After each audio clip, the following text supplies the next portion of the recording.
सतनाम श्री वाहिगुरु साहिब जी। शेर नंबर 3। शहनशाह खूबी दहों रैनमू के बेगोनो बेचून चूं बेनमू ना साजो ना बाजो फौजो ना फर्श खुदावंद बख्शिंद ऐश आरश जहाँ पाक जबरस्त ज़ाहर ज़हूर अता में देहिद हम जो हाजर हजूर अता बख्श ओ पाक परवदगार रहीम अस्त रोजी देहो हर दयार कि साहिबे दयारस्त आज़म अज़ीम के हुस्नल जमाल अस्त राज़क रहीम के साहिबे सौर अस्त आज़ज़ निवाज गरीबल परस्तो गनीमुल गुदाज। सो ये 8 नंबर शेर तक उचारण है जी। ਇਹਦੇ 'ਚ ना एक बचन गुरमुखो तुसीं ध्यान दे नाल वेखना है, क्योंकि ਜਿਹੜਾ ਤੁਹਾਡੇ ਕੋਲੇ ਖਰੜਾ ਤੁਸੀਂ ਫੜਿਆ ਹੋਇਆ ਨਾ ਆਪਣੇ ਹੱਥਾਂ ਦੇ ਵਿੱਚ, ਇਹ ਬਿਲਕੁਲ ਜਿਹਨੂੰ ਅਸੀਂ ਕਹਿੰਦੇ ਆ ਵੀ ਪਦ ਛੇਦ ਕਰ ਕਰਕੇ ਦਿੱਤਾ ਹੋਇਆ ਹੈ।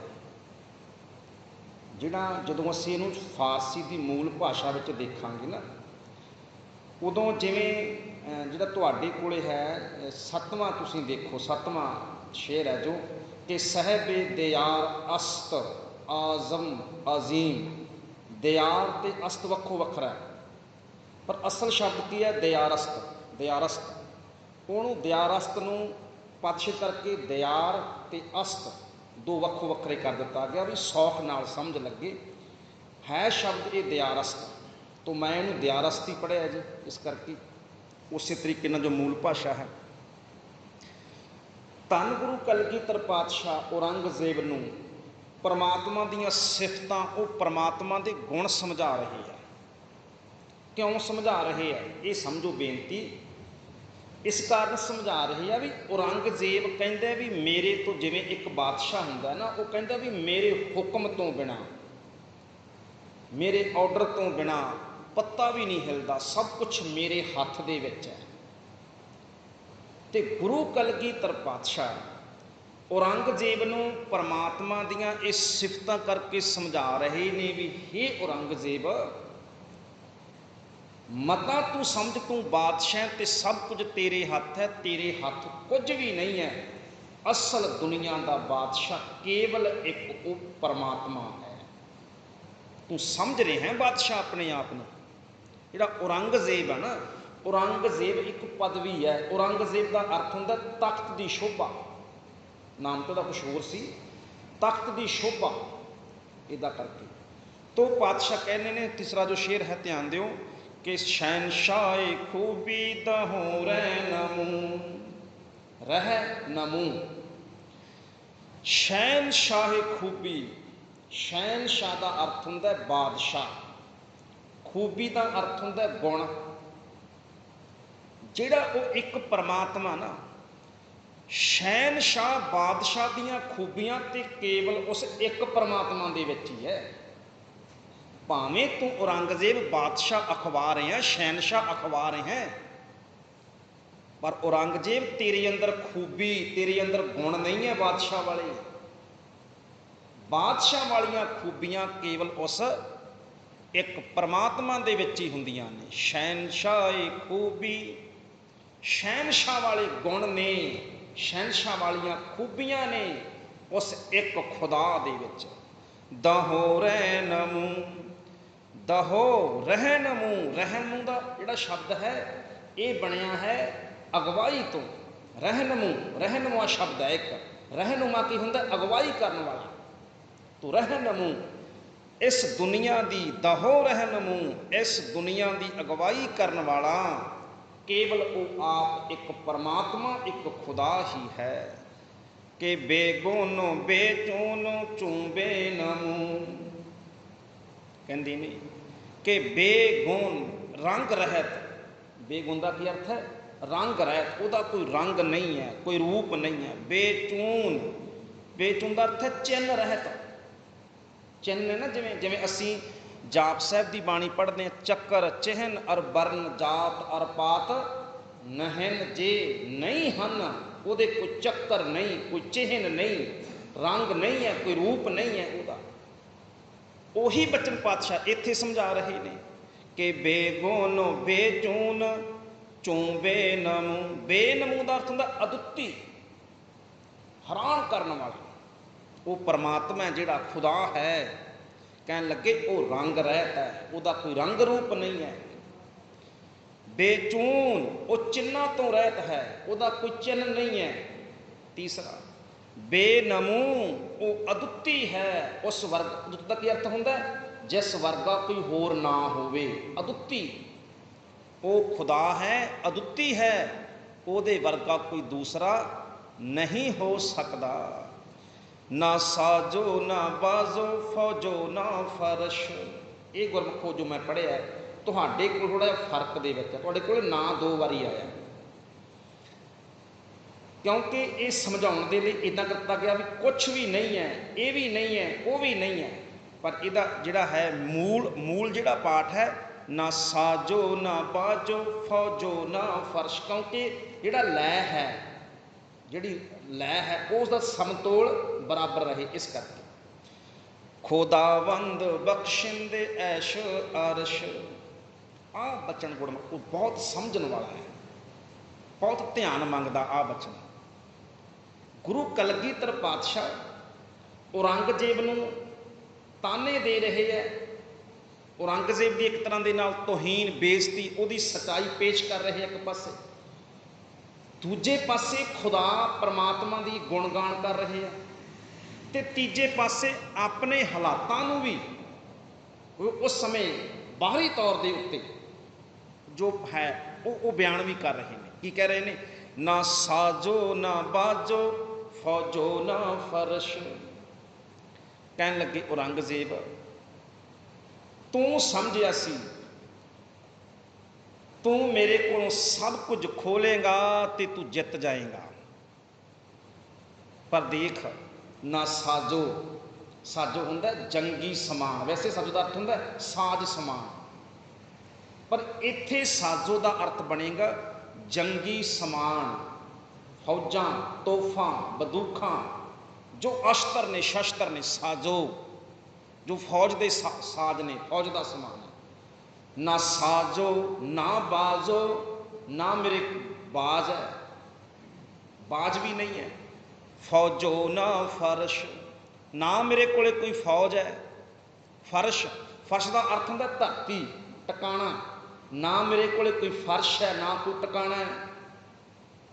तो औरंगजेब बंदा ये समझदा है भी जिहदे कोले साज ना होवे, बाज ना होवे, फौज ना होवे, फर्श ना होवे, रहन दा टकाना ना होवे, भी वो ते खत्म हो जाता है, वो ते मुक जाता है। पर नहीं औरंगजेब, केवल तेरा भुलेखा है, खुदावंद बख्शिंद है। कहती नहीं खुदावंद, खुदा बख्शिंद का अर्थ बख्शण वाला, पर कहन लगे जिस दे कोल सब नूं बख्शण वाला, सब ते बख्शिशां करन वाला एक खुदा होवे। ऐश अरश, ऐश, ऐश का अर्थ आनंद खुशी। कहंदे ओ इस धरती दे उत्ते कुछ ना होवे तां भी आनंद दे विच ही रहिंदा है, तां भी खुशी दे विच ही रहिंदा है। अखरी अर्थ ने, हुण समझो इहदी, ये तो अखरी अर्थ है, हुण इहदा अंतरी भाव समझो।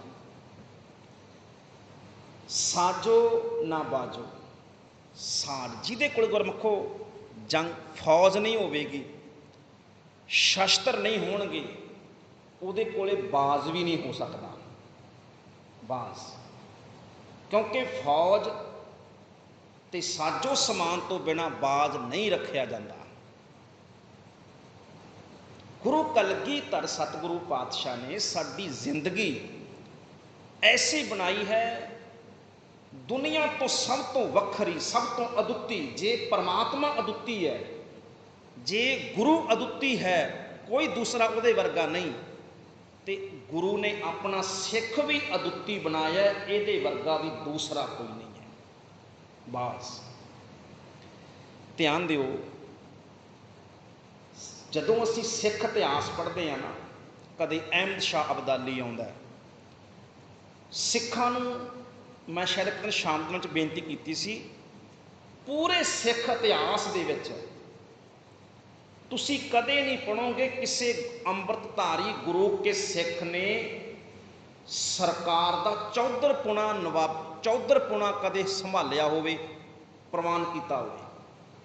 ਹਾਂ, ਪਹਿਲਾਂ ਰਹੇ ਚੌਧਰੀ, ਜਿਵੇਂ ਡੱਲਾ ਪਹਿਲਾਂ ਚੌਧਰੀ ਸੀ, ਇਹ ਸ਼ਮੀਰ ਲਖਮੀਰ ਹੋਰੀ ਚੌਧਰੀ ਸੀ ਪਹਿਲਾਂ, ਪਰ ਜਦੋਂ ਗੁਰੂ ਕੇ ਸਿੱਖ ਬਣ ਗਏ ਚੌਧਰਪੁਣਾ ਛੱਡ ਦਿੱਤਾ, ਨਹੀਂ ਤੇਰੇ ਚੌਧਰੀ।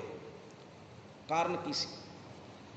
ਕਿਉਂਕਿ ਸਾਨੂੰ ਸਿੱਖਾਂ ਦੇ ਸੁਭਾਅ ਅੰਦਰ ਸੀ, ਗੁਰੂ ਨੇ ਸਾਨੂੰ ਪਾਤਸ਼ਾਹ ਬਣਾਇਆ, ਗੁਰੂ ਨੇ ਸਾਨੂੰ ਬਾਦਸ਼ਾਹ ਬਣਾਇਆ। ਅਸੀਂ ਨਹੀਂ ਚੌਧਰਪੁਣਾ ਲੈਂਦੇ, ਇਹ ਤਾਂ ਛੋਟੀ ਜਿਹੀ ਚੀਜ਼ ਹੈ। ਸਾਡੇ ਅੰਦਰ ਤੇ ਬਾਦਸ਼ਾਹੀ ਪਾਤਸ਼ਾਹੀ ਦਾ ਸੁਭਾਅ ਹੈ ਸਾਡਾ। ਤੇ ਜਿਹੜਾ ਬਾਜ਼ ਹੈ ਨਾ, ਬਾਜ਼ ਗੁਰੂ ਨੇ ਬਾਜ਼ ਹੀ ਕਿਉਂ ਰੱਖਿਆ? ਦੇਖੋ, ਜਦੋਂ ਅਸੀਂ ਗੁਰੂ ਕਲਗੀਧਰ ਪਾਤਸ਼ਾਹ ਦੀ ਮਹਿਮਾ ਗੁਣਗਾਨ ਕਰ ਰਹੇ ਹਾਂ, ਸਮਝੋ ਬਾਜ਼ ਗੁਰੂ ਹਰਗੋਬਿੰਦ ਸਾਹਿਬ ਸਤਿਗੁਰੂ ਪਾਤਸ਼ਾਹ ਨੇ ਬਾਜ਼ ਰੱਖਣਾ ਸ਼ੁਰੂ ਕੀਤਾ। ਸੱਤਵੇਂ ਗੁਰੂ ਹਰਿਰਾਏ ਸਾਹਿਬ ਪਾਤਸ਼ਾਹ ਬਾਜ਼ ਰੱਖਦੇ ਸੀ। ਫਿਰ ਗੁਰੂ ਹਰਕ੍ਰਿਸ਼ਨ ਪਾਤਸ਼ਾਹ ਦੀ ਆਰਜੇ ਛੋਟੀ ਸੀ, ਗੁਰੂ ਤੇਗ ਬਹਾਦਰ ਸਾਹਿਬ ਪਾਤਸ਼ਾਹ ਵੀ ਬਾਜ਼ ਰੱਖਦੇ ਸੀ, ਔਰ ਗੁਰੂ ਕਲਗੀਧਰ ਪਾਤਸ਼ਾਹ ਨੂੰ ਸੀ ਕਹਿੰਦੇ ਬਾਜ਼ਾਂ ਵਾਲਾ ਹੈ ਬਾਜ਼। ਔਰ ਜਿਹੜੀ ਸਿੱਖਾਂ ਦੀ ਪਹਿਲੀ ਜੰਗ ਹੋਈ ਉਹ ਬਾਜ਼ ਕਰਕੇ ਹੋਈ ਸੀ। ਜਿਹੜੀ ਗੁਰੂ ਹਰਗੋਬਿੰਦ ਸਾਹਿਬ ਪਾਤਸ਼ਾਹ ਨੇ 4 ਜੰਗਾਂ ਲੜੀਆਂ, ਜਿਹੜੀ ਪਹਿਲੀ ਜੰਗ ਹੋਈ ਨਾ ਅੰਮ੍ਰਿਤਸਰ ਸਾਹਿਬ ਦੀ ਜੰਗ, ਉਹ ਬਾਜ਼ ਕਰਕੇ ਹੋਈ ਸੀ। ਔਰ ਸਿੱਖਾਂ ਨੇ ਵੀ ਸਮਝਿਆ ਸੀ ਬਾਜ਼ ਇੱਕ ਪੰਛੀ ਹੈ, ਪਰ ਗੁਰੂ ਨੇ ਕਿਹਾ ਨਹੀਂ ਭਾਈ, ਬਾਜ਼ ਇੱਕ ਪੰਛੀ ਨਹੀਂ ਹੈ, ਬਾਜ਼ ਸਿੱਖ ਦੀ ਜ਼ਿੰਦਗੀ ਦੀ ਆਜ਼ਾਦੀ ਦਾ ਪ੍ਰਤੀਕ ਹੈ। ਥੋੜਾ ਸਮਝੋ ਇਸ ਗੱਲ ਨੂੰ। ਸਿੱਖ ਸਨ ਜਿਹੜੇ ਧੰਨ ਗੁਰੂ ਹਰਗੋਬਿੰਦ ਸਾਹਿਬ ਪਾਤਸ਼ਾਹ ਦੇ ਨਾਲ ਅੰਮ੍ਰਿਤਸਰ ਤੋਂ ਲਾਹੌਰ ਵਾਲੇ ਪਾਸੇ ਨੂੰ, ਪਰਲੇ ਲਾਹੌਰ ਵਾਲੇ ਪਾਸੇ ਨੂੰ ਸ਼ਿਕਾਰ ਖੇਡਣ ਜਾਂਦੇ ਨੇ। ਉਧਰੋਂ ਲਾਹੌਰ ਵਾਲੇ ਪਾਸੇ ਤੋਂ ਜਿਹੜੇ ਸਰਕਾਰੀ ਅਹਿਲਕਾਰ ਸੀ, ਲਾਹੌਰ ਦਾ ਸੂਬੇਦਾਰ ਸੀ, ਸਰਕਾਰੀ ਅਹਿਲਕਾਰ ਸੀ, ਉਹ ਸ਼ਿਕਾਰ ਖੇਡਣ ਇੱਧਰ ਨੂੰ ਤੁਰ ਆਉਂਦੇ ਨੇ। ਇੱਕ ਪਾਸੇ ਗੁਰੂ ਤੇ ਸਿੱਖ ਸ਼ਿਕਾਰ ਖੇਡਦੇ ਪਏ ਨੇ, ਦੂਜੇ ਪਾਸੇ ਅਹਿਲਕਾਰ ਸਰਕਾਰੀ ਸੂਬੇਦਾਰ ਉਹ ਸ਼ਿਕਾਰ ਖੇਡਦੇ ਪਏ ਉਸੇ ਜੰਗਲ ਥੋੜੀ ਦੂਰ ਦੇ ਉੱਤੇ। ਔਰ ਗੁਰੂ ਹਰਗੋਬਿੰਦ ਸਾਹਿਬ ਪਾਤਸ਼ਾਹ ਦਾ ਆਪਣਾ ਬਾਜ਼ ਉੱਡਿਆ। ਜਿਹੜੇ ਸਰਕਾਰੀ ਅਹਿਲਕਾਰ ਸੀ, ਬਾਜ਼ ਉਹਨਾਂ ਕੋਲੇ ਵੀ ਹੁੰਦਾ ਸੀ, ਉਹਨਾਂ ਦਾ ਵੀ ਬਾਜ਼ ਉੱਡਿਆ। ਹੁਣ ਬਾਜ਼ ਦਾ ਸੁਭਾਅ ਹੁੰਦਾ ਹੈ ਕਿ ਜਦੋਂ 2 ਬਾਜ਼ ਉੱਡਦੇ ਹੋਣ, ਜਿਹੜਾ ਬੜ ਜ਼ਿਆਦਾ ਤੀਖਣ ਬੁੱਧੀ ਵਾਲਾ ਹੋਵੇ, ਤਾਕਤਵਰ ਹੋਵੇ, ਉਹ ਦੂਜੇ ਬਾਜ਼ ਨੂੰ ਲੜਦਿਆਂ ਨਾਲ ਥੱਲੇ ਸੁੱਟ ਲੈਂਦਾ ਧਰਤੀ ਦੇ ਉੱਤੇ, ਜਾਂ ਉਹ ਆਪਣੇ ਪਿੱਛੇ ਲਾ ਕੇ ਖਿੱਚ ਕੇ ਲੈ ਆਉਂਦਾ। ਤਾਂ ਇਸੇ ਤਰ੍ਹਾਂ ਦੇ ਨਾਲ ਲੜਦਿਆਂ ਗੁਰੂ ਹਰਗੋਬਿੰਦ ਸਾਹਿਬ ਪਾਤਸ਼ਾਹ ਦਾ ਬਾਜ਼ ਸੀ ਅਸਮਾਨ ਦੇ ਵਿੱਚ, ਉਹ ਦੂਜੇ ਪਾਸੇ ਲੜ ਪਿਆ। ਲੜਦਿਆਂ ਉਹ ਬਾੜ ਜ਼ਖਮੀ ਹੋ ਗਿਆ। ਦੋਨੋਂ ਹੀ ਬਾਜ਼ ਗੁਰੂ ਹਰਗੋਬਿੰਦ ਸਾਹਿਬ ਪਾਤਸ਼ਾਹ ਦੇ ਪੈਰਾਂ 'ਤੇ ਡਿੱਗ ਪਿਆ, ਡਿੱਗ ਪਏ ਪੈਰਾਂ ਦੇ ਵਿੱਚ ਦੋਨੇ ਬਾਜ਼। ਤੇ ਧੰਨ ਗੁਰੂ ਹਰਗੋਬਿੰਦ ਸਾਹਿਬ ਪਾਤਸ਼ਾਹ ਕਹਿੰਦੇ ਸਿੱਖੋ, ਬਾਜ਼ ਸ਼ਰਨ ਦੇ ਵਿੱਚ ਆ ਗਿਆ, ਇਹਨੂੰ ਭਾਈ ਸਾਂਭ ਸੰਭਾਲ ਕਰੋ, ਇਹਦੀ ਮਲਮ ਪੱਟੀ ਕਰੋ। ਸਿੱਖਾਂ ਨੇ ਉਹ ਦੇਖਿਆ, ਉਹਦੇ ਜਿਹੜੇ ਜ਼ਖਮ ਸਨ ਉਹ ਸਾਫ਼ ਕੀਤੇ, ਮਲਮ ਪੱਟੀ ਉੱਤੇ ਕੀਤੀ ਥੋੜ੍ਹੀ ਬਹੁਤੀ। ਉਦੋਂ ਉਹਨੂੰ ਸਰਕਾਰੀ ਅਹਿਲਕਾਰ ਜਿਹੜੇ ਸੀ ਉਹ ਬਾਜ਼ ਮੰਗਣ ਵਾਸਤੇ ਆ ਗਏ ਵੀ ਸਾਡੇ ਸੂਬੇਦਾਰ ਦਾ ਬਾਜ਼ ਹੈ, ਤੁਸੀਂ ਵਾਪਸ ਕਰ ਦਿਓ ਜੀ। ਗੁਰੂ ਹਰਗੋਬਿੰਦ ਸਾਹਿਬ ਪਾਤਸ਼ਾਹ ਕਹਿਣ ਲੱਗੇ ਵੀ ਨਹੀਂ ਭਾਈ, ਜੇ ਸਾਡਾ ਬਾਜ਼ ਤੁਹਾਡੇ ਵੱਲ ਚਲਾ ਜਾਂਦਾ, ਇਹ ਨਿਜ਼ਮ ਹੁੰਦਾ ਹੈ ਇਹ ਨਾ ਇੱਕ ਨਿਜ਼ਮ ਬਣਾਇਆ ਗਿਆ ਸੀ ਉਸ ਸਮੇਂ ਵੀ ਜੇਕਰ ਦੂਜਾ ਬਾਜ਼ ਦੂਜੇ ਕੋਲ ਚਲਾ ਜਾਵੇ ਤੇ ਉਹਦਾ ਬਣ ਜਾਏਗਾ। ਇਸ ਕਰਕੇ ਗੁਰੂ ਪਾਤਸ਼ਾਹ ਕਹਿਣ ਲੱਗੇ ਵੀ ਨਹੀਂ, ਜੇ ਸਾਡਾ ਬਾਜ਼ ਤੁਹਾਡੇ ਬਾਜ਼ ਦੇ ਪਿੱਛੇ ਚਲਾ ਜਾਂਦਾ ਅਸੀਂ ਤਾਂ ਵੀ ਨਹੀਂ ਸੀ ਮੰਗਣਾ, ਤੁਹਾਡੇ ਵਾਲਾ ਸਾਡੇ ਪਾਸੇ ਆ ਗਿਆ ਭਾਈ, ਹੁਣ ਅਸੀਂ ਨਹੀਂ ਦੇਣਾ। ਉਹ ਕਹਿਣ ਲੱਗੇ ਅਸੀਂ, ਸਾਡੀ ਸਰਕਾਰ, ਸਾਡਾ ਰਾਜ, ਤੇ ਤੁਸੀਂ ਕੌਣ ਹੁੰਦੇ ਹੋ ਫਕੀਰ ਸਾਨੂੰ ਇੰਜ ਕਹਿਣ ਵਾਲੇ? ਇੰਜ ਆਕੜ ਪਏ, ਥੋੜਾ ਬੜਾ ਆਲਾ ਬੁਲਾ ਹੋ ਗਿਆ। ਕੁਝ ਸਿੱਖਾਂ ਨੇ ਕਿਹਾ, ਕਹਿਣ ਲੱਗੇ ਧੰਨ ਗੁਰੂ ਹਰਗੋਬਿੰਦ ਸਾਹਿਬ ਪਾਤਸ਼ਾਹ ਬਾਜ਼ ਹੀ ਤਾਂ ਹੈ, ਕਿਉਂ ਸਰਕਾਰੀ ਬੰਦੇ ਨਾਲ ਪੰਗਾ ਲੈਣਾ, ਕਿਉਂ ਸਰਕਾਰ ਦੇ ਬੰਦੇ ਨਾਲ ਲੜਾਈ ਛੇੜਨੀ ਹੈ? ਗੁਰੂ ਹਰਗੋਬਿੰਦ ਸਾਹਿਬ ਕਹਿਣ ਲੱਗੇ ਸਿੱਖੋ, ਇੰਨੀ ਗੱਲ ਪਿੱਛੇ, ਹੁਣ ਗੱਲ ਕੱਲੀ ਬਾਜ਼ ਤੇ ਨਹੀਂ, ਅਸੀਂ ਤੁਹਾਨੂੰ ਬਾਜ ਇਸ ਕਰਕੇ ਤੁਹਾਨੂੰ ਬਾਜ ਦਿੱਤਾ ਹੈ, ਤੁਹਾਨੂੰ ਬਾਜ ਵਿੱਚੋਂ ਤਾਜ ਦਿਖਾਈ ਦੇਵੇ, ਤਾਜ ਤੁਹਾਨੂੰ ਬਾਜ ਵਿੱਚੋਂ ਬਾਦਸ਼ਾਹਤ ਦਿਖਾਈ ਦੇਵੇ, ਤਾਜ ਦਿਖਾਈ ਦੇਵੇ। ਕਹਿਣ ਲੱਗੇ ਜੇ ਬੇਨਤੀ ਕਰਦੇ, ਡੰਡੌਤ ਕਰਦੇ, ਵਾਪਸ ਕਰ ਦਿੰਦੇ ਸੀ। ਇਹ ਸਰਕਾਰੀ ਰੋਹਬ ਦਿਖਾ ਕੇ, ਹੰਕਾਰ ਦਿਖਾ ਕੇ ਮੰਗਦੇ ਆ, ਪਾਤਸ਼ਾਹ ਕਹਿੰਦੇ ਨਹੀਂ ਦਿੰਦੇ। ਜੇ ਬੇਨਤੀ ਕਰਕੇ ਮੰਗਦੇ ਦੇ ਦਿੰਦੇ, ਪਰ ਇਹ ਤਾਂ ਹੰਕਾਰ 'ਚ ਮੰਗ ਰਹੇ ਆ ਵੀ ਸਾਡਾ ਰਾਜ, ਸਾਡਾ ਬਾਜ ਦਿਓ। ਪਾਤਸ਼ਾਹ ਕਹਿੰਦੇ ਜਾਓ ਭਾਈ, ਨਹੀਂ ਦਿੰਦੇ। ਉਹ ਕਹਿਣ ਲੱਗੇ ਪਾਤਸ਼ਾਹ ਦੇਖ ਲਓ, ਸਰਕਾਰ ਦੇ ਅਹਿਲਕਾਰਾਂ ਦਾ ਬਾਜ ਹੈ, ਭੁਗਤਣੀ ਪਏਗੀ ਗੱਲ। ਪਾਤਸ਼ਾਹ ਕਹਿੰਦੇ ਅੱਜ ਬਾਜ ਖੋਇਆ, ਕੱਲ ਨੂੰ ਤਾਜ ਨੂੰ ਹੱਥ ਪਾਵਾਂਗੇ, ਤੁਹਾਡਾ ਤਾਜ ਵੀ ਲੈਣਾ ਕੱਲ ਨੂੰ ਅਸੀਂ। ਸਿੱਖ ਵੀ ਸੁਣਦੇ ਪਏ ਸਨ। ਇਹ ਗੁਰੂ ਨੇ ਸਿੱਖਾਂ ਅੰਦਰ ਜੁਰਤ ਭਰੀ ਇੱਕ, ਵੀ ਸਰਕਾਰੀ ਅਹਿਲਕਾਰਾਂ ਦੇ ਨਾਲ ਸਿੱਖ ਗੱਲ ਕਿਵੇਂ ਕਰਦਾ। ਪਾਤਸ਼ਾਹ ਕਹਿਣ ਲੱਗੇ ਤਿੰਨ ਤੇ ਬਾਜ ਨਾਹੀਂ ਅਬ ਦੇਣਾ, ਇਹਨਾਂ ਦਾ ਬਾਜ ਨਹੀਂ ਦੇਣਾ। ਕੀ ਕਿਹਾ? ਅਬ ਤਾਜ ਬਾਜ ਇਨ ਤੇ ਸਭ ਲੈਣਾ। ਹੁਣ ਭਾਈ ਅਸੀਂ ਬਾਜ ਤੇ ਨਹੀਂ, ਤਾਜ ਵੀ ਲਵਾਂਗੇ ਤੁਹਾਡਾ, ਜੇ ਤੁਸੀਂ ਹੰਕਾਰ ਵਾਲੀਆਂ ਗੱਲਾਂ ਕਰੋਗੇ। ਔਰ ਪਹਿਲੀ ਜੰਗ ਬਾਜ਼ ਕਰਕੇ ਹੋਈ ਸੀ। ਬੀਬੀ ਵੀਰੋ ਦਾ ਵਿਆਹ ਚੱਲਦਾ ਪਿਆ ਸੀ, ਗੁਰੂ ਪਾਤਸ਼ਾਹ ਦੀ ਬੱਚੀ ਦਾ। ਉਹਦਾ ਕਾਰਨ ਸੀ ਗੁਰਮੁਖ ਇੱਕ ਬੇਨਤੀ। ਜਿਹੜਾ ਬਾਜ਼ ਹੈ ਨਾ, ਦੇਖੋ ਜਦੋਂ ਬੰਦਾ ਸਿੰਘ ਬਹਾਦਰ ਚੜ੍ਹ ਕੇ ਆਉਂਦਾ ਸਰਹੰਦ ਦੇ ਉੱਪਰ, ਸਿੱਖਾਂ ਦੀ ਜਿੱਤ ਹੁੰਦੀ ਹੈ, ਤੇ ਸਰਹੰਦ ਦਾ ਜਿਹੜਾ ਪਹਿਲਾ ਮੁੱਖ ਸੇਵਾਦਾਰ ਕਹਿ ਲਓ, ਜਰਨੈਲ ਕਹਿ ਲਓ, ਉਹ ਭਾਈ ਬਾਜ ਸਿੰਘ ਨੂੰ ਬਣਾਇਆ ਜਾਂਦਾ ਹੈ। ਬਾਜ ਸਿੰਘ ਬਣੇ ਸਨ ਪਹਿਲੇ। ਜਿਹੜੀ ਬਾਜ਼ ਦੀ ਜ਼ਿੰਦਗੀ, ਹੁਣ ਸਵਾਲ ਪੈਦਾ ਹੁੰਦਾ ਹੈ ਗੁਰੂ ਪਾਤਸ਼ਾਹ ਨੇ ਬਾਜ਼ ਕਿਉਂ ਰੱਖਿਆ? ਪੰਛੀ ਤੇ ਹੋਰ ਬੜੇ ਸੋਹਣੇ ਹੁੰਦੇ ਸਨ, ਵੱਡੇ ਵੱਡੇ ਬਾਦਸ਼ਾਹ ਕਬੂਤਰ ਰੱਖਣ ਦੇ ਸ਼ੌਕੀਨ ਵੀ ਹੁੰਦੇ ਸੀ, ਪਰ ਬਾਜ਼ ਕਿਉਂ ਰੱਖਿਆ ਜਾਂਦਾ ਸੀ? ਕਾਰਨ ਸੀ ਉਹਦਾ। ਜਿਹੜੀ ਬਾਜ਼ ਦੀ ਜ਼ਿੰਦਗੀ ਹੈ ਨਾ, ਉਹ ਦੂਸਰੇ ਪੰਛੀਆਂ ਤੋਂ ਵੱਖਰੀ ਹੈ ਬਿਲਕੁਲ। ਇੱਕ ਦੋ ਨੁਕਤੇ ਸਮਝੋ ਬੜੇ ਧਿਆਨ ਦੇ ਨਾਲ। ਇੱਕ ਤੇ ਧਿਆਨ ਤੋਂ, ਜਿਹੜਾ ਬਾਜ਼ ਹੈ, ਬਾਜ਼ ਦਾ ਪਹਿਲਾ ਗੁਣ ਹੈ, ਬਾਜ਼ ਕਦੇ ਪਿੰਜਰੇ ਦੇ ਵਿੱਚ ਨਹੀਂ ਬੰਦ ਹੋ ਸਕਦਾ। ਆ ਤੁਸੀਂ ਜਿਹੜੇ ਸਾਊਦੀ ਅਰਬ ਹੈ ਜਾਂ ਇੱਧਰ ਦੇ ਮੁਸਲਮਾਨ ਕੰਟਰੀ ਨੇ, ਉਹਨਾਂ ਵਿੱਚ ਜਿਹੜੇ ਵੱਡੇ ਵੱਡੇ ਸ਼ੇਖ ਨੇ ਨਾ, ਉਹ ਅੱਜ ਵੀ ਬਾਜ਼ ਰੱਖਦੇ ਆ। ਵੱਡੇ ਵੱਡੇ ਸ਼ੇਖ ਨੇ ਜਿਹੜੇ ਇੱਧਰ, ਬਾਜ਼ ਨੂੰ ਇੱਕ ਵੱਡੇ ਕਮਰੇ 'ਚ ਰੱਖਿਆ ਜਾਂਦਾ। ਜਦੋਂ ਅੰਦਰ ਰੱਖਿਆ ਜਾਂਦਾ, ਉਹਦੀਆਂ ਜਿਹੜੀਆਂ ਅੱਖਾਂ ਨੇ, ਉਹਦੇ ਉੱਤੇ ਕੱਪੜਾ, ਕਾਲਾ ਕੱਪੜਾ ਪਾ ਦਿੱਤਾ ਜਾਂਦਾ ਵੀ ਉੱਡੇ ਨਾ ਜ਼ਿਆਦਾ ਇੰਜ। ਪਰ ਉਹ ਪਿੰਜਰੇ 'ਚ ਬੰਦ ਨਹੀਂ ਰਹਿੰਦਾ, ਖੁੱਲ੍ਹੇ ਕਮਰੇ 'ਚ ਰਹਿੰਦਾ। ਉਹਨੂੰ ਗੁਲਾਮੀ ਪਸੰਦ ਨਹੀਂ ਹੈ ਬਾਜ਼ ਨੂੰ। ਜੇ ਪਿੰਜਰੇ 'ਚ ਬੰਦ ਕਰ ਵੀ ਦਈਏ, ਜਾਂ ਤਾਂ ਨੌਂਦਰਾ ਮਾਰ ਮਾਰ ਕੇ ਖੁਦ ਮਰ ਜਾਏਗਾ, ਜਾਂ ਪਿੰਜਰੇ ਨੂੰ ਤੋੜ ਦੇਗਾ। ਸੰਘਰਸ਼ਮਈ ਜੀਵਨ ਆ ਉਹਦਾ। ਸਿੱਖ ਦਾ ਜੀਵਨ ਵੀ ਤਾਂ ਐਸਾ ਹੀ ਹੈ। ਸਿੱਖ ਵੀ ਕਦੇ ਦੁਨੀਆ ਦੇ ਗੁਲਾਮੀ ਦੇ ਪਿੰਜਰੇ 'ਚ ਬੰਦ ਨਹੀਂ ਰਹਿ ਸਕਦਾ। ਸਿੱਖ ਦੀ ਹਸਤੀ ਵੀ ਆਜ਼ਾਦ ਹੈ।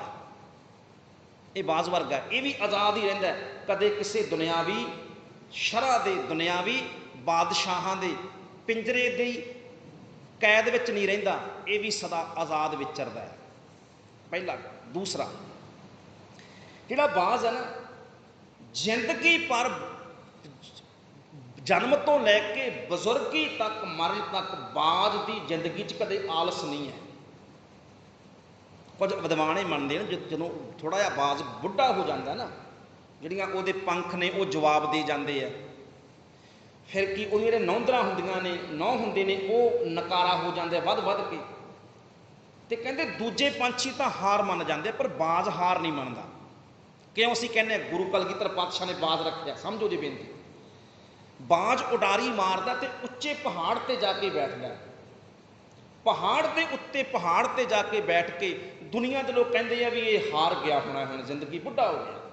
ਉਹ ਆਪਣੀ ਨੌਂਦਰ ਨੂੰ, ਆਪਣੇ ਜਿਹੜੇ ਮਾਫ ਕਰਨਾ, ਇਹ ਚੁੰਝ ਹੁੰਦੀ, ਜਿਹੜੀ ਚੁੰਝ ਨੂੰ ਪੱਥਰ ਦੇ ਉੱਤੇ ਜ਼ੋਰ ਜ਼ੋਰ ਦੀ ਮਾਰਦਾ, ਲਹੂ ਲੁਹਾਨ ਹੋ ਜਾਂਦਾ। ਜਿਹੜੇ ਪੰਖ ਹੁੰਦੇ ਨੇ, ਪੰਖਾਂ ਨੂੰ ਫੜਫੜਾਉਂਦਾ, ਪੱਥਰ ਦੇ ਉੱਤੇ ਜ਼ੋਰ ਜ਼ੋਰ ਦੀ ਮਾਰਦਾ, ਲਹੂ ਲੁਹਾਨ ਸਰੀਰ ਹੋ ਜਾਂਦਾ ਉਹਦਾ। ਅਖੀਰ ਨੂੰ ਉਹਦੇ ਪੰਖ ਵੀ ਟੁੱਟ ਜਾਂਦੇ ਆ, ਡਿੱਗ ਜਾਂਦੇ ਆ, ਉਹਦੀ ਚੁੰਝ ਵੀ ਟੁੱਟ ਜਾਂਦੀ ਹੈ, ਬੜਾ ਤੜਫਦਾ।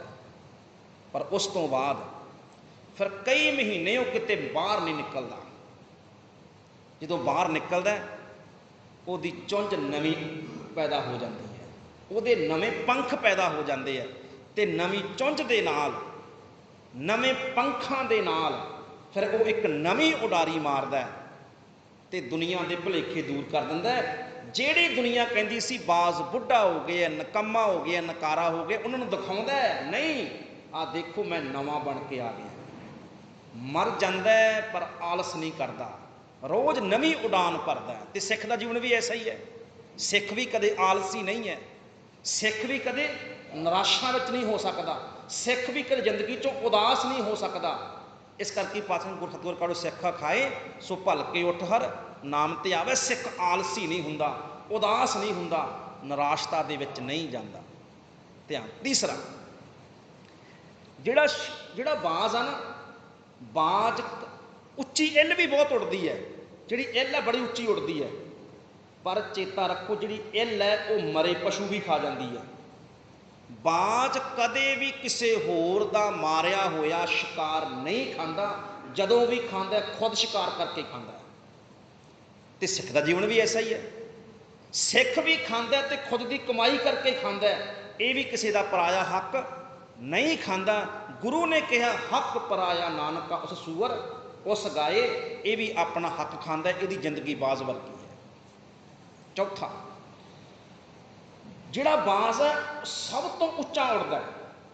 ਸਭ ਤੋਂ ਉੱਚਾ ਕੌਣ ਉੱਡਦਾ? ਬਾਜ਼ ਉੱਡਦਾ। ਸਭ ਚੌਥਾ ਗੁਣ ਉੱਚਾ ਉੱਡਦਾ ਬਾਜ਼, ਸਭ ਤੋਂ ਉੱਚਾ ਉੱਡਦਾ। ਪਰ ਧਰਤੀ ਦੇ ਉੱਤੇ ਛੋਟਾ ਜੀਵ ਤੁਰਿਆ ਵੀ ਜਾਂਦਾ ਹੋਵੇ ਨਾ, ਬਾਜ਼ ਦੀ ਨਿਗਾਹ ਨਜ਼ਰ ਇੰਨੀ ਕੁ ਤੇਜ਼ ਹੈ, ਉੱਚੇ ਉੱਡਦੇ ਹੁੰਦੇ ਦੀ ਵੀ, ਉਹ ਬਿਲਕੁਲ ਛੋਟੀ ਤੋਂ ਛੋਟੀ ਚੀਜ਼ ਵੀ ਧਿਆਨ ਨਾਲ ਦੇਖਦਾ ਹੈ ਔਰ ਥੱਲੇ ਕੁ ਜੀ ਭੱਜਿਆ ਜਾਂਦਾ, ਝਪਟ ਇੱਕਦਮ ਤੇਜ਼ੀ ਨਾਲ ਆਉਂਦਾ, ਝਪਟ ਮਾਰਦਾ, ਫਿਰ ਉੱਡ ਜਾਂਦਾ। ਭਾਵ ਉੱਡਦਾ ਬੜਾ ਉੱਚਾ ਪਰ ਨਿਗਾਹ ਬਹੁਤ ਨੀਵੀਂ ਰੱਖਦਾ। ਸਿੱਖ ਦਾ ਗੁਣ ਵੀ ਇਹ ਹੈ। ਸਿੱਖਾਂ ਦਾ ਮਨ ਨੀਵਾਂ, ਮੱਤ ਉੱਚੀ, ਹੈ ਬੜਾ ਉੱਚਾ ਪਰ ਇਹਦਾ ਮਨ ਨੀਵਾਂ, ਇਹਦੀ ਨਿਮਰਤਾ ਰੱਖਦਾ ਸਿੱਖ ਵੀ। ਇਹੀ ਗੁਣ ਬਾਜ਼ ਦੇ ਵਿੱਚ ਨੇ, ਇਹੀ ਗੁਣ ਗੁਰੂ ਪਾਤਸ਼ਾਹ ਨੇ ਕਿਹਾ ਸਿੱਖ ਦੇ ਵਿੱਚ ਨੇ। ਜੈਸਾ ਕੁਦਰਤ ਨੇ ਬਾਜ਼ ਬਣਾਇਆ, ਵੈਸਾ ਹੀ ਗੁਰੂ ਜੀ ਨੇ ਸਿੱਖ ਨੂੰ ਬਣਾਇਆ। ਤੋ ਬਾਜ਼ ਆ ਜਿਹੜਾ ਆਮ ਬੰਦੇ ਨਹੀਂ ਰੱਖਦੇ ਹੁੰਦੇ ਜੀ, ਬਾਜ਼ ਹਮੇਸ਼ਾ ਬਾਦਸ਼ਾਹ ਲੋਕ ਰੱਖਿਆ ਕਰਦੇ ਸੀ। ਤੇ ਸਿੱਖਾਂ ਨੇ ਵੀ ਬਾਜ਼ ਰੱਖੇ, ਗੁਰੂ ਨੇ ਵੀ ਬਾਜ਼ ਰੱਖੇ, ਕਿਉਂਕਿ ਸਾਡਾ ਸੰਕਲਪ ਬਾਦਸ਼ਾਹੀ ਦਾ ਹੈ, ਪਾਤਸ਼ਾਹੀ ਦਾ ਹੈ। ਧੰਨ ਗੁਰੂ ਕਲਗੀਧਰ ਪਾਤਸ਼ਾਹ ਔਰੰਗਜ਼ੇਬ ਨੂੰ ਕਹਿੰਦੇ, ਔਰੰਗਜ਼ੇਬ ਜੇ ਕਿਸੇ ਕੋਲੇ ਸਾਜੋ ਸਮਾਨ ਨਾ ਵੀ ਹੋਵੇ, ਫੌਜ ਨਾ ਵੀ ਹੋਵੇ, ਤਖਤ ਨਾ ਵੀ ਹੋਵੇ, ਤਾਜ ਨਾ ਵੀ ਹੋਣ, ਮਤਾ ਤੂੰ ਇਹ ਸਮਝ ਲਈ ਉਹ ਬੰਦਾ ਹਾਰ ਜਾਂਦਾ ਨਹੀਂ। ਜਿਸ ਦੇ ਕੋਲੇ ਪਰਮਾਤਮਾ ਹੋਵੇ, ਜਿਸ ਦੇ ਕੋਲੇ ਰਹਿਮਤ ਕਰਨ ਵਾਲਾ ਖੁਦਾ ਹੋਵੇ, ਉਹ ਸਭ ਕੁਝ ਨਾ ਹੁੰਦਿਆਂ ਹੋਇਆਂ ਵੀ ਜ਼ਿੰਦਗੀ ਦੇ ਆਨੰਦ ਮਾਣਦਾ ਹੈ, ਖੁਸ਼ੀਆਂ ਮਾਣਦਾ ਹੈ। ਜਿਹਨੂੰ ਗੁਰੂ ਗ੍ਰੰਥ ਸਾਹਿਬ ਪਾਤਸ਼ਾਹ ਦੀ ਬਾਣੀ ਨੇ ਕਿਹਾ, ਬਸਤਾ ਟੁੱਟੀ ਚੌਂਪੜੀ ਚੀਰ ਸਭ ਛਿੰਨਾ, ਜਾਤ ਨਾ ਪਤ ਨਾ ਆਦਰੋ ਉਦਿਆਨ ਪਰਮੇਨਾ, ਮਿੱਤਰ ਨਾ ਇਠ ਤਨ ਰੂਪਹੀਨ ਕਿਸ ਸਾਤ ਨਾ ਸਿੰਨਾ, ਰਾਜਾ ਸਗਲੀ ਸ੍ਰਿਸ਼ਟ ਕਾ ਹਰ ਨਾਮ ਮਨ ਭਿੰਨਾ। ਜਿਹਦੇ ਕੋਲੇ ਹਰੀ ਦਾ ਨਾਮ ਹੈ, ਉਹ ਸਭ ਕੁਝ ਨਾ ਹੁੰਦਿਆਂ ਹੋਇਆਂ ਵੀ ਸ੍ਰਿਸ਼ਟੀ ਦਾ ਰਾਜਾ ਹੈ। ਆਹੀ ਬਚਨ ਪਾਤਸ਼ਾਹ ਕਹਿ ਰਹੇ ਨੇ। ਨਾ ਸਾਜ਼ੋ ਨਾ ਬਾਜੋ ਫੌਜੋ ਨਾ ਫਰਸ਼, ਕੁਛ ਵੀ ਨਾ ਹੋਵੇ ਖੁਦਾਵੰਦ ਬਖਸ਼ਿੰਦਾ। ਜਿਹਦੇ ਵੱਲ ਬਖਸ਼ਿਸ਼ਾਂ ਕਰਨ ਵਾਲਾ, ਬਖਸ਼ਣ ਵਾਲਾ ਪਰਮਾਤਮਾ ਖੁਦਾਵੰਦ ਹੋਵੇ, ਐਸ਼ੋ ਅਰਸ਼, ਉਹ ਇਸ ਅਰਸ਼ ਦਾ ਅਰਥ ਹੈ ਸੰਸਾਰ ਵਿੱਚ ਰਹਿੰਦੇ ਆ, ਉਹ ਸਦਾ ਆਨੰਦ ਵਿੱਚ ਰਹਿੰਦਾ ਹੈ, ਖੇੜੇ 'ਚ ਰਹਿੰਦਾ ਹੈ, ਖੁਸ਼ੀ 'ਚ ਰਹਿੰਦਾ ਹੈ। ਤੇ ਮਤਾ ਤੂੰ ਸਮਝ ਮੇਰੇ ਕੋਲੇ ਆਨੰਦਪੁਰ ਨਹੀਂ ਹੈ, ਫੌਜਾਂ ਨਹੀਂ ਹੈ, ਤਖਤ ਨਹੀਂ ਹੈ, ਮੈਂ ਦੁਖੀ ਹਾਂ, ਮੇਰੇ ਵੱਲ ਇੱਕ ਖੁਦਾ ਹੈ, ਇੱਕ ਪਰਮਾਤਮਾ ਹੈ। ਔਰੰਗਜ਼ੇਬ ਮੈਂ ਅੱਜ ਵੀ ਆਨੰਦ ਦੇ ਵਿੱਚ ਹਾਂ, ਅੱਜ ਵੀ ਐਸ਼ ਦੇ ਵਿੱਚ ਹਾਂ। ਇਹਦਾ ਅਰਥ ਇਹ ਬਣਦਾ। ਅਗਲਾ ਬਚਨ, ਜ਼ਾਹਾਂ ਪਾਕ ਜਬਰਸਤ ਜ਼ਾਹਰ ਜ਼ਹੂਰ। ਜ਼ਬਰਸਤ ਪੜ੍ਹਨਾ, ਇਹਨੂੰ ਧਿਆਨ ਦੇ ਨਾਲ ਪੜ੍ਹਨਾ। ਕਈ ਜਿਹੜੇ ਖਰੜੇ ਨੇ ਉਹਨਾਂ ਦੇ ਵਿੱਚ ਇਹਨੂੰ ਜ਼ਬਰਦਸਤ ਵੀ ਆਉਂਦਾ, ਕਈ ਖਰੜੇ ਮੈਂ ਦੇਖੇ ਨੇ ਇੱਦਾਂ, ਪਰ ਇਹ ਜ਼ਬਰਸਤ, ਜ਼ਬਰਸਤ ਦਾ ਅਰਥ ਹੁੰਦਾ ਜ਼ਬਰਦਸਤ, ਜ਼ਬਰਸਤ ਬਲਸ਼ਾਲੀ, ਤਾਕਤ ਵਾਲਾ। ਅਰਥ ਦੇ ਉਹੀ ਬਣ ਗਏ, ਤਾਕਤ ਵਾਲਾ, ਬਲਵਾਨ, ਬਲਸ਼ਾਲੀ। ਜਹਾਂ ਪਾਕ ਜਬਰਸਤ ਸੰਸਾਰ, ਜਿੱਥੇ ਭਾਈ ਜਹਾਂ ਪਾਕ ਜਬਰਸਤ, ਜਿੱਥੇ ਪਰਮਾਤਮਾ ਸੰਸਾਰ ਦੇ ਵਿੱਚ ਕੀ ਕਹਿੰਦੇ ਨੇ, ਕਹਿਣ ਲੱਗੇ ਉਹ ਪਾਕ ਮੈਨੇ ਪਵਿੱਤਰ, ਜਹਾਂ ਮੈਨੇ ਜਹਾਨ, ਪਾਕ ਮੈਨੇ ਪਵਿੱਤਰ, ਜਬਰਸਤ ਮੈਨੇ अर्थ बनता है बनशाली, ज़ाहर ज़हूर। ज़ाहर हुंदा साक्षात सामने खड़ा होवे, ज़हूर का अर्थ हुंदा सारी समर्था शक्ति वाला। वो परमात्मा जो है वो परमात्मा संसार विच पाक पवित्र है, वो बलशाली ताकतवर है परमात्मा, वो परमात्मा साक्षात है, तो वो परमात्मा हर थां दे उत्ते हाज़र नाज़र रहिंदा है। अता बख्श ओ पाक परवरदिगार, रहीम अस्त रोजी देहो हर दयाल। ओ परमात्मा अता, अता का अर्थ हुंदा दाता, बख्श, बख्श का अर्थ है बख्शण वाला। वो परमात्मा अता बख्श है, भाव कि दाता नूं बख्शण वाला है। ओ पाक परवरदिगार, ओ परमात्मा पाक, पाक माने पवित्र, परवरदिगार पालन वाला। ओ परमात्मा पवित्र है, सब नूं पालन वाला है। रहीम अस्त रोजी देहो हर दयाल। रहीम अस्त, रहीम अस्त अर्थ हुंदा रहम करन वाला, तरस करन वाला। रोजी, रोजी दे, रोजी देहो, रोजी देन वाला। हर दयाल, ते हर थां दे उत्ते किरपा करन वाला। अगला कि शहबे दया रस्त आजम अजीम, कि साहिब ओ प्रभु ओ परमात्मा दया रस्त। दया रस्त अर्थ हुंदा सतगुरु पातशाह कहंदे ने दया रस्त, देशां देशां दा धनी, देशां दा मालक। आजम अजीम, वड्डे तो वड्डा। आजम अजीम का की अर्थ है वड्डे तो वड्डा। ओ खुदा परमात्मा सब देशां की रखिया करन वाला है, वो सब तो वड्डियां तो वड्डा है। कि हुसनल जमाल अस्त राज़क रहीम। हुसनल जमाल अस्त, ओ परमात्मा, हुसन का की अर्थ है हुसन, असल शब्द है हुसन। हुसन की हुंदा सोहना सुंदर। ओ परमात्मा सब तो हुसनल, सब तो सोहना है। जमाल अस्त, इनू तुहाडे शायद जमाल अस्त तुहाडे कोल होवेगा पाठ, पर यह असल पाठ है जमाल अस्त। जमाल अस्त का अर्थ होंदा है रिज़्क देने वाला, रोजी देने वाला। राज़क रहीम, रहमतां करन वाला। वो परमात्मा है जिहड़ा वो सारे देशां दा मालक है, वो सारे वड्डियां तो वड्डा है। हुसनल जमाल अस्त, वो सब तो सुंदर, सब नूं रिज़्क देने वाला है। राज़क रहीम, वो सब दे उपर रहमतां करन वाला है। कि सहबे सौरस्त आज़िज़ निवाब। सौरस्त कि साहेब वो परमात्मा जिहड़ा है, सौरस्त का अर्थ होंदा परम बुद्धि वाला, तीखण बुद्धि वाला। वो परमात्मा परम श्रेष्ठ बुद्धि वाला है। आज़िज़ निवाज, आज़िज़ हुंदा निमाणा, निताणा, गरीब। वो सारे निमाणियां नूं निवाजन वाला है। गरीबल परस्तो गनीमुल गोदाज। गरीबल, गरीब नूं, परस्तो पालन वाला, वो गरीबां नूं पालन वाला है। गनीमुल गुदाज, गनीमुल हुंदा वैरी, कहन लगे गुदाज हुंदा नष्ट करन वाला। वो कहन लगे गरीबां नूं रोजी देने वाला, रखिया करन वाला है। दूजे पासे गनीमुल गुदाज, ते वैरियां नूं नष्ट करन वाला है। अगला बचन शरीयत परस्तो फजीलत मुआब। शरीयत परस्तो, शरीयत का अर्थ होंदा धर्म। वैसे शरीयत का अर्थ होंदा मुसलमानी मर्यादा, पर इत्थे शरीयत का अर्थ बनेगा धर्म। शरीयत परस्तो, वो धर्म की पालना करने वाला है परमात्मा। फजीलत मुआब, फजीलत होंदा इज्जत, मान, वडियाई, सन्मान, रिस्पैक्ट। फजीलत। मुआब का अर्थ होंदा केंद्र, सेंटर, धुरा, भंडार। कहन लगे वो परमात्मा धर्म की पालना करने वाला है। फजीलत मुआब, वो इज्जत, मान, वडाइयां का भंडार है, केंद्र है। सारी दुनिया दी इज्जत, मान, वडियाइयां, फजीलत परमात्मा दे कोलों मिलदे ने। वो इज्जत, वो सन्मान का केंद्र है। हकीकत शनाशो नबी उल किताब। पातशाह कहते हैं, धन गुरु गोबिंद सिंह पातशाह, हकीकत, हकीकत की होंदा तत सच, अखीरला सच, हकीकत। ਸ਼ਨਾਸ਼ੋ, ਸ਼ਨਾਸ਼ੋ ਦਾ ਪਛਾਣ ਕਰਨ ਵਾਲਾ, ਸ਼ਨਾਖਤ, ਜਿਹੜਾ ਸ਼ਨਾਸ਼ੋ ਸ਼ਬਦ ਹੈ ਨਾ ਗੁਰਮੁਖੋ, ਇਹ ਸ਼ਨਾਖਤ ਸ਼ਬਦ ਹੁੰਦੀ ਹੈ। ਆਪਾਂ ਸ਼ਨਾਖਤ ਕਰੋ, ਅਰਥ ਕੀ ਹੁੰਦਾ? ਪਹਿਚਾਨ ਕਰੋ। ਸ਼ਨਾਸ਼ੋ, ਸ਼ਨਾਖਤ, ਉਹ ਪਰਮਾਤਮਾ ਜਿਹੜਾ ਹੈ ਉਹ ਅਖੀਰਲੇ ਸੱਚ ਦੀ ਪਹਿਚਾਣ ਕਰਨ ਵਾਲਾ ਹੈ। ਉਹਦੇ ਕੋਲੋਂ ਕੋਈ ਵੀ ਉਸ ਪਰਮਾਤਮਾ ਨੂੰ ਝੂਠ ਨਹੀਂ ਬੋਲ ਸਕਦਾ, ਉਸ ਪਰਮਾਤਮਾ ਨੂੰ ਕੋਈ ਛਲ ਨਹੀਂ ਸਕਦਾ। ਉਹ ਪਰਮਾਤਮਾ ਅਖੀਰਲੇ ਸੱਚ ਤੱਕ ਪਹਿਚਾਣ, ਪਹੁੰਚ ਕਰਨ ਵਾਲਾ ਹੈ। ਨਬੀ ਉਲ ਕਿਤਾਬ, ਕਿਤਾਬ ਦਾ ਅਰਥ ਹੈ ਧਾਰਮਿਕ ਗ੍ਰੰਥ। ਨਬੀ ਉਲ, ਨਬੀ ਉਲ, ਨਬੀ ਆਪਾਂ ਪੈਗੰਬਰ ਸ਼ਬਦ ਵਰਤਿਆ ਜਾਂਦਾ ਹੈ। ਨਬੀ, ਨਬੀ ਦਾ ਅਰਥ ਧਾਰਮਿਕ ਇਨਸਾਨ।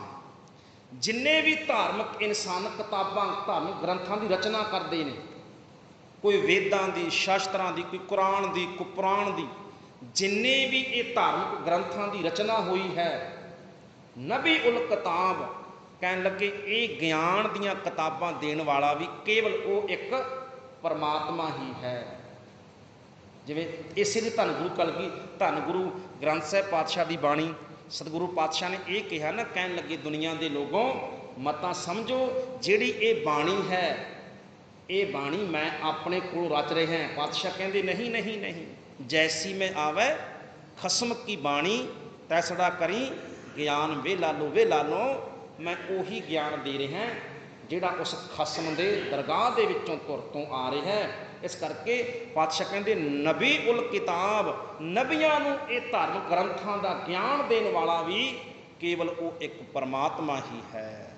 ਸੋ ਸਮੇਂ ਦੀ ਸਮਾਪਤੀ ਹੈ ਜੀ, 9 ਸ਼ੇਅਰ ਹੋ ਚੁੱਕੇ ਨੇ।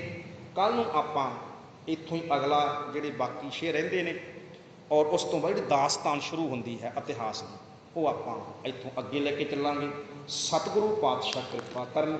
ਭੁੱਲਾਂ ਚੁੱਕਾਂ ਦੀ ਖਿਮਾ। ਫਤਿਹ ਬੁਲਾਓ ਆਖੋ ਜੀ। ਵਾਹਿਗੁਰੂ ਜੀ ਕਾ ਖਾਲਸਾ, ਵਾਹਿਗੁਰੂ ਜੀ ਕੀ ਫਤਿਹ।